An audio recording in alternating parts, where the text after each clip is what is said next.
보신 것처럼 앞으로 전세 대출 받기도 쉽지 않게 됐습니다. 그러니까 실제 전세 자금이 필요한 실수요자에게만 돈을 빌려주겠다는 건데요. 취재 기자와 구체적인 내용 좀 더 알아보겠습니다. 최나리 기자, 전세 대출 문턱을 대폭 높인 배경을 정확히 어떻게 봐야 될까요? 네, 전세 대출 자금이 실수요를 제외하고 부동산이나 주식 등 투자에 흘러드는 것을 막기 위한 조치입니다. 전세급보다 넉넉히 제출받은 여윳돈이 주식이나 부동산 투자 등에 활용할 수 있다는 여지를 원천적으로 막겠다는 건데요. 실제 인터넷상에 전세 대출을 받아 갭 투자를 하려고 하는데 가능할지를 묻는 경우도 쉽게 찾아볼 수가 있었습니다.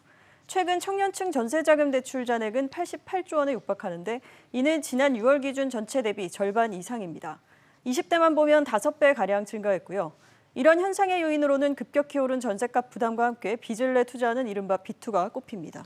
실제 현장에서 이런 사례가 있나요? 있다면 어느 정도 나타나고 있나요? 네, 한 사례를 좀 살펴보면요.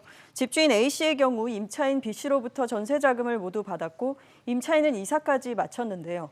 며칠 뒤 집주인은 임차인으로부터 전세 대출 동의 요청을 받았습니다.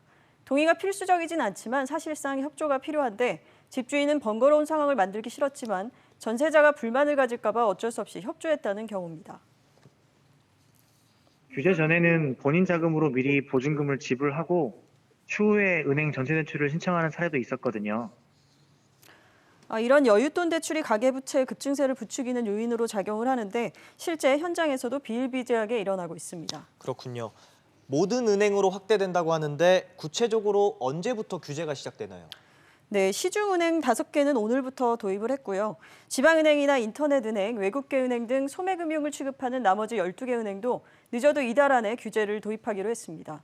은행들은 실수요자의 피해를 최소화하기 위해 대면 방식으로 면밀히 심사할 방침입니다.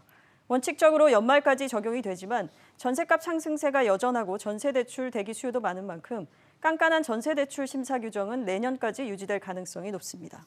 최 기자 잘 들었습니다.